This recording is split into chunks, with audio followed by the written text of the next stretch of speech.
Bismillahirrahmanirrahim. Assalamualaikum warahmatullahi wabarakatuh. Alhamdulillah wassalatu wassalamu ala Rasulillah Sayyidina Muhammad ibn Abdillah wa ala alihi wa ashabihi wa mawalah, amma ba'd. Nas'aluka ya Rabbana 'ilman nafi'an wa na'udzubika ya Rabbana min 'ilmin la yanfa' wa 'amalin la yurfa' wa qalbin la yakhsha' wa 'ainin la tadma' wa nafsin la tashba' innaka anta 'ala kulli syai'in qadir. Para ikhwah sekalian, ada julukan atau panggilan yang biasanya disebutkan di dalam Al-Quran kepada seseorang atau kepada suatu golongan. Contohnya, ya ayyuhal muzammil, yang ditunjukkan kepada Rasulullah Sallallahu Alaihi Wasallam, dan kemudian ada juga ya ayyuhalladzina amanu, yang ditunjukkan kepada orang-orang yang mengimani Allah dan Rasulnya.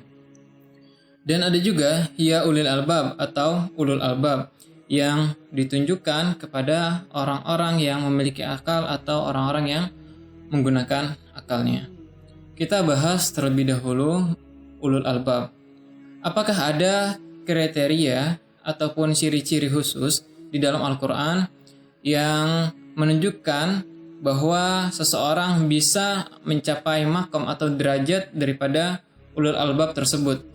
Sebagaimana ada kriteria atau ciri-ciri ketika seseorang ingin mencapai derajat orang-orang yang beriman.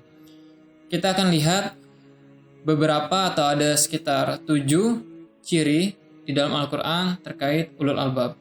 Ciri yang pertama adalah ulul albab orang yang mendapatkan hikmah dari Allah Subhanahu wa taala, dan kemudian mereka mampu mengambil pelajaran daripada kejadian-kejadian yang mereka lalui.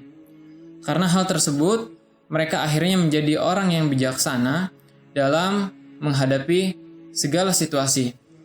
Karena itu juga Allah Subhanahu wa taala menghadiahkan kepada mereka surga di akhirat kelak. Allah Subhanahu wa taala berfirman, "Yu'til hikmata may yasha'u wa may yu'tal hikmata faqad utiya khairan katsira wa ma yadhakkaru illa ulul albab."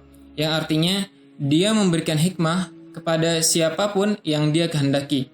Barang siapa diberi hikmah, sesungguhnya dia telah diberi kebaikan yang banyak. Dan tidak ada yang dapat mengambil pelajaran kecuali orang-orang yang berakal. Quran Surat Al-Baqarah ayat 269. Kemudian ikhwafillah, ada ciri kedua ketika seseorang itu bisa dianggap sebagai ulul albab, yaitu adalah mereka yang meninggalkan perkara-perkara syubhat. Mereka juga seorang alim atau seorang yang memiliki ilmu yang mendalam, misal tentang Al-Quran, kemudian tentang nasikh wal mansuh di dalamnya, kemudian tentang ayat muhkam wa mutasyabih, kemudian tentang ilmu halal dan haram, dan ilmu-ilmu lainnya. Yang dengan ilmu tersebut akhirnya mereka bertambah imannya kepada Allah Subhanahu wa taala, serta tidak jatuh ke dalam keharaman yang diharamkan oleh Allah Subhanahu wa taala. Bahkan ikhwafillah, seorang ulul albab lebih daripada orang yang menjauhkan diri daripada hal yang syubhat, tetapi mereka juga orang yang mengambil pilihan yang terbaik di antara pilihan-pilihan yang baik. Sebagaimana disebutkan di dalam Al-Quran Surat Az-Zumar ayat 18, yang artinya, yaitu mereka yang mendengarkan perkataan lalu mengikuti yang paling baik di antaranya. Mereka itulah orang-orang yang telah diberi petunjuk oleh Allah Subhanahu wa taala, dan mereka itulah orang-orang yang mempunyai akal sehat. Kemudian ikhwafillah, ciri daripada ulul albab yang ketiga adalah mereka selalu bertafakkur dan selalu mentasyakuri apa yang ada di alam semesta ini. Contohnya, mereka bertafakkur terhadap apa yang ada di bumi ini, seperti bagaimana terbentuknya awan, kemudian bagaimana turunnya hujan, kemudian bagaimana hewan berkembang biak dan lain sebagainya. Begitupun mereka bertafakkur tentang apa yang ada di langit, bagaimana pergerakan bintang-bintang, bagaimana bintang-bintang terbentuk, dan lain sebagainya. Dari sini hingga akhirnya mereka, karena tafakur tersebut, mereka menyimpulkan bahwasanya apa yang ada di langit dan apa yang ada di bumi itu tidak mungkin berdiri sendiri, tidak mungkin ada dengan sendirinya, dan tidak mungkin teratur dengan sendirinya. Maka mereka berpendapat bahwasanya ini pasti ada yang menciptakan. Mereka juga bukan hanya sekedar pemerhati mungkin atau ilmuwan, namun lebih dari itu mereka juga ilmuwan yang beriman, yang meyakini bahwasanya apa yang sudah Allah ciptakan tentunya bukanlah hal yang sia-sia. Sebagaimana dijelaskan di dalam Al-Quran, surat Ali Imran ayat 190, Inna fi khalqis samawati wal ard wa ikhtilafil laili wan nahari la ayati liulil albab. Yang artinya sesungguhnya dalam penciptaan langit dan bumi dan pergantian malam dan siang terdapat tanda-tanda kebesaran Allah Subhanahu wa taala bagi orang-orang yang berakal. Kemudian ihwafillah, ciri yang keempat daripada ulul albab adalah mereka bisa mengambil pelajaran ataupun petunjuk dari sejarah masa lampau agar mereka tidak melakukan kesalahan yang sama yang telah orang-orang terdahulu lakukan. Kemudian juga mereka bisa mencontoh hal-hal baik daripada sejarah-sejarah masa lampau. Selain itu, seorang ulul albab juga mengimani seluruh isi Al-Quran. Mereka mengimani Al-Quran sebagai kitab yang menggenapi kitab-kitab terdahulu, yaitu kitab-kitab samawi yang diturunkan oleh Allah sebelum Al-Quran. Dan juga mereka mengimani bahwasanya apa yang ada di dalam kitab-kitab terdahulu saat ini sudah ada penyimpangan, kemudian penggantian, bahkan perubahan di dalamnya.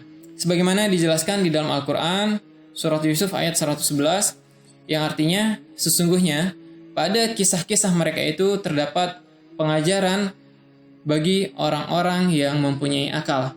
Al-Quran itu bukanlah cerita yang dibuat-buat, tetapi membenarkan kitab-kitab sebelumnya, menjelaskan segala sesuatu dan sebagai petunjuk dan rahmat bagi orang-orang yang beriman.